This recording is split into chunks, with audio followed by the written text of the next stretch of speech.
का निर्देश था शिक्षित करो, उस पर हमने काम करना शुरू किया।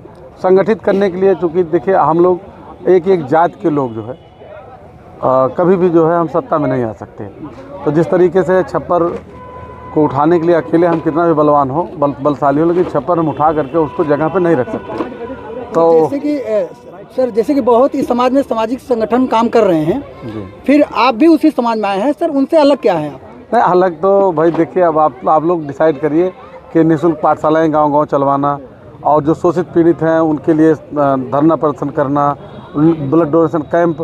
आप जितने वहाँ, अगर यहाँ जो जितनी संस्थाओं के बारे में बात कर रहे हैं, अगर वो संस्थाएँ ब्लड डोनेशन कैंप लगवा रही हैं, अगर वो संस्थाएँ जो ज़रूरी चीज़ें हैं गांव-गांव निःशुल्क पाठशालाएँ चलवा रही हैं, तो हम तो उनको सम्मानित कर रहे हैं। और जो भी संगठन इस तरह से बाबा साहब के मिशन पे काम कर रहे हैं, हम उनको भी सम्मानित किया। अभी नेताजी रामानंद जी, उनको भी सम्मानित किया। तो वेलकम है। हम लोग साथ साथ देखिए है क्या कि नदियाँ जो है, तमाम नदियाँ अंत में जो है जा कर के समुद्र में मिलती हैं। जिस तरीके से उसी तरीके से जो हम लोगों का संगठन है वो अंत में सब जा कर के मिलता है, बुद्धिस्ट विचारधारा पे काम करता है। जैसे कि आप अम्बेडकरवाद और ब्राह्मणवाद पर आप ये बात करते हैं, तो अम्बेडकरवाद और ब्राह्मणवाद से मतलब किस तरीके से निपटारा किया जा सकता है? नहीं, निपटारा देखिए ऐसा है कि हमारे लोगों को धोखा दे करके, झूठ बोल करके, पाखंड और अंधविश्वास में फंसा करके, शिक्षा से दूर रख करके हमारे लोगों को अभी ब्राह्मणवाद में जकड़ा गया है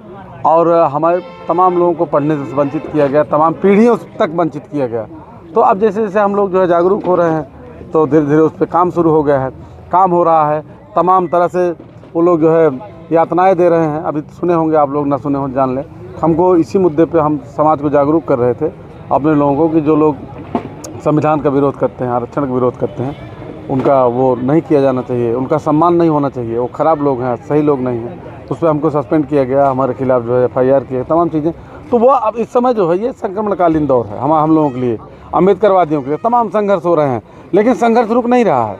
मतलब ऐसा नहीं है, हाँ ठीक है, सरकार है उनकी, केंद्र प्रदेश में इस समय सरकार है, मनवादियों की सरकार है और अंधविश्वास पाखंडवाद को पूरा जम के बढ़ावा दिया जा रहा है और तमाम तरह से जो है धार्मिक उस पर खेला जा रहा है, धार्मिक कट्टरता पैदा की जा रही है। लेकिन हम लोग जो है सही दिशा में, वैज्ञानिक समझ। जी, मोस्ट कल्याण संस्थान जैसे कि आज जौनपुर जिले में आज कार्यक्रम कर रहा है, इस तरीके से कार्यक्रम वो किन किन जिलों में कर रहा है? देखिए, तमाम जिलों में कार्यक्रम हो रहे हैं और शुरुआत हमने सुल्तानपुर से किया था 2018 से, लेकिन आज दर्जनों जिलों में ये कार्यक्रम शुरू हो गए हैं। तमाम हमारे संस्था के जो है वो पदाधिकारी हो गए हैं और तमाम इस तरह से मतलब कलेक्ट करना, जैसे कहीं किसी विधा में, जैसे अम्बेडकर नगर में, अमेठी में, तमाम जगह उस पर हो रहे हैं, काम हो रहे हैं। और भी आप लोग अगर इस तरह सपोर्ट करते रहेंगे तो और बेहतर पूरे प्रदेश में, पूरे पूर्वांचल में हम काम करने में, पूरे पूर्वांचल में हम मोस्ट की विचारधारा को डेवलप करने में कामयाब हो जाएंगे। सर, पूरे पूर्वांचल में पहुँचने के लिए आपने क्या क्या रणनीति अपनाई है?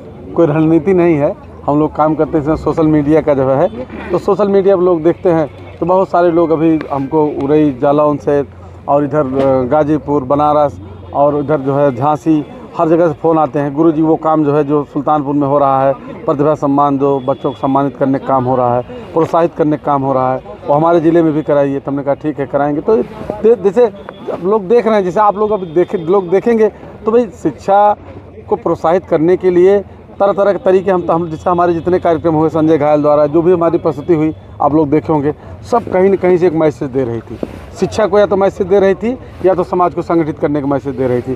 तो ये इस तरह से जब मैसेज जाएंगे, समाज में जाएंगे, और ये जहाँ कार्यक्रम हो रहा है एकदम बगल नदी किनारा है, एकदम पिछड़ा एरिया है, तो पिछड़े एरिया में जब आप मतलब इस तरह से काम होगा तो निश्चित रूप से इस पर जितने गाने हुए हैं, जितने कार्यक्रम हुए हैं, जितने लोग स्पीच किए हैं, जितने पुरस्कार वितरण हुए हैं, सबको आप बारीकी से देखे होंगे आप लोग। सब में कहीं न कहीं से शिक्षा को जो है और समाज की एकता पे जो है, अम्बेडकरवाद पे जो है जोर था। समाज का काम जो सर कर रहे हैं, इसमें बहुत सारी चुनौतियां हैं, उस चुनौतियों का निपटारा कैसे करेंगे? तो चुनौतियों का निपटारा कर ही रहे हैं यार। अभी सस्पेंड हुए बताते रहे, अभी फिर बहाली हुई, तो तमाम चुनौती, लेकिन चुनौतियों से डर करके काम को देखिए। जो वास्तव में जिसके अंदर अम्बेडकरवाद दिल में आ गया, दिमाग में आ गया, तो फिर उसको डर नहीं लगेगा, वो डरेगा नहीं, करेगा। और एक चीज़ और है साथी, आप लोग खुद देख रहे हैं, जिसे जीवन जो मिला है निश्चित है कि मरना है आपको। किसी का जीवन, अभी विवेकानंद जी का जीवन बहुत कम रहा, भगत सिंह का जीवन बहुत कम रहा, तो जीवन कितना मिला है ये मायने नहीं रखता। उस जीवन में आप क्या कर रहे हैं, कितना कर रहे हैं, ये मायने रखता है। तो बेहतर से बेहतर करने का प्रयास किया जा रहा है और बिना डर के बेहतर से बेहतर कि कहीं डरने की हम आपसे, आप लोगों के माध्यम से सबसे आह्वान करेंगे कि जब मरना है तो मरेंगे आप। इसे बड़ी मज़ेदार बात है, कोई लोग कहते हैं कि भगवान की मर्जी के बिना पत्ता नहीं हिलता। जब यार इस बात को मानते हो तो खुल करके काम करो, समाज के लिए बेहतर करो, जब मर्जी होगी तो पत्ता हिलेगा। आज SC ST OBC सबसे बड़ी समस्या क्या है? समस्या सबसे बड़ी है संविधान की जो मूल भावना है, सरकारें लागू नहीं कर रही हैं। ये हमारे लिए सबसे बड़ी, अगर संवैधानिक व्यवस्था लागू हो गई होती, मूल अधिकार हमारे लागू हो गए होते, आर्टिकल 38 और 39 लागू हो गए होते, जो समान वितरण की बात करते हैं, न्यायपूर्ण वितरण की बात करते हैं, तो आज जो अमीरी गरीबी की खाई इतना बनी हुई है, जो ऊंच नीच की भेद जितना बना हुआ है, अगर ये हमारे मूल अधिकार लागू हो गए होते, आर्टिकल 14-15 लागू हो गया होता तो ये ना होता।